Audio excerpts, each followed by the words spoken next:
La page culture du 64 minutes avec Jean-Baptiste Urbain, avec le retour sur scène du chef de file de la pop française, une séquence nostalgie sur TV5 Monde.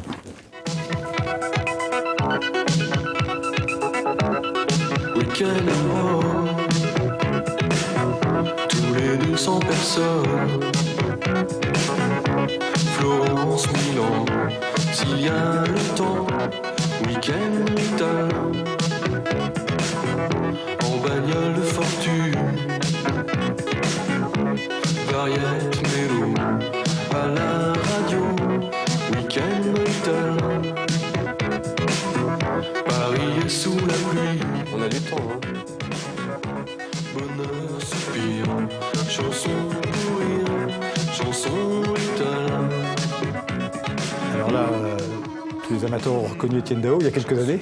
Oui, il y a une vingtaine d'années, même un peu plus. Et il est revenu, trentaine même. Il est revenu après une année difficile parce qu'il a failli mourir. Hein. Oui, c'est ça. Il était très malade. Il a une péritonite, c'était l'été dernier, et c'est vrai, il a échappé de peu à la mort. Et du coup, son disque l'an dernier est sorti avec un petit peu de retard, et du coup, sa tournée qui était prévue pour le printemps a été également décalée.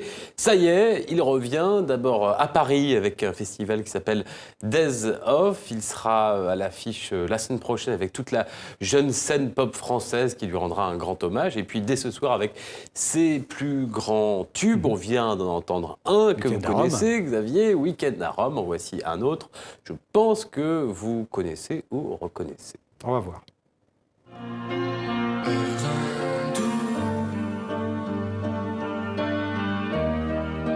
Rentrez tard, perds tousser comme un temps, et j'ai l'idée d'une idée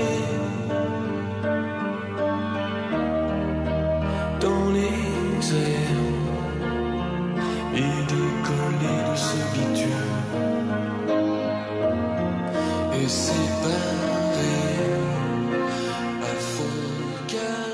Voilà, vous avez reconnu Ben, je l'avais écrit là, Heure hindoue.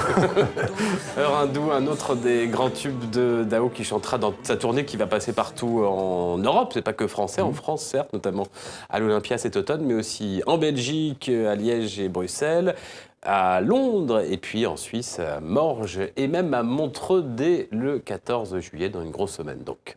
Ah ben, quand on parle de Montreux, on va y retourner puisque le festival s'est ouvert hier. On en a parlé hier d'ailleurs dans le 64 minutes et on en reparle maintenant. Voilà, ça continue ce soir avec Chris Rea, là, une autre figure des années 80, mais qui est peut-être un peu restée bloquée dans les années 80. Également le grand chanteur ivoirien Tikenja Fakoly qui lance son nouveau disque. Et puis hier soir, ça y est, on a déjà vu les images, c'est Ayo et sa belle voix éraillée qui a ouvert cette édition. Et on écoute quelques mesures pour le plaisir.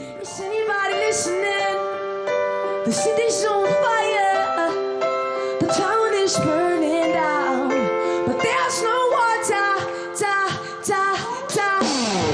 8 million citizens, nobody's really listening, nobody's really watching, 8 million ignorant, 80,000 teachers, way too many preachers, and thousands of leaders, but nobody leads us, 3 million beggars, 4 million... Voilà, on va en reparler les jours prochains également dans 64 minutes. On va reparler d'un autre festival, s'il a lieu, c'est le Festival d'Avignon qui devait commencer hier, puis il a commencé seulement aujourd'hui parce que hier il y a eu les intermittents du spectacle qui ont annulé les deux spectacles. C'est compliqué, hein. Oui.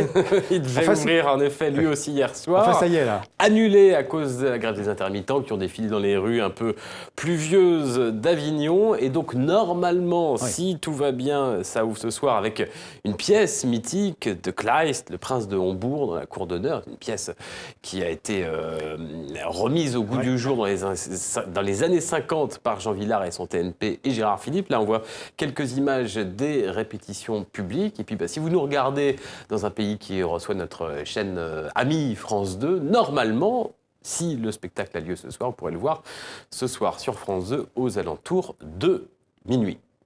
Et puis on va faire un petit tour à Montréal, je pense, pour terminer. Oui. Hein, voilà, on va parler du festival du cirque de Montréal. Ben oui, il n'y a pas que la musique, il n'y a pas que le théâtre, il y a aussi le cirque. Et à Montréal, on fait du cirque sous chapiteau avec, vous le voyez ces images, c'est la 5e édition de ce festival qui s'appelle Complètement Cirque. Ça a démarré mercredi.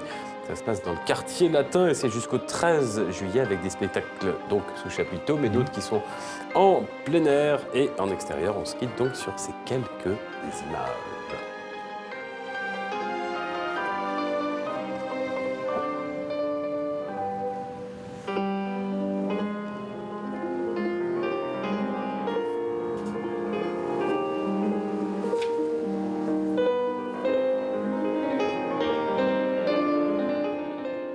Et voilà, mais c'est très beau, c'est au Québec et Ah bah oui. on se retrouve demain. Avec Jean-Baptiste. plaisir.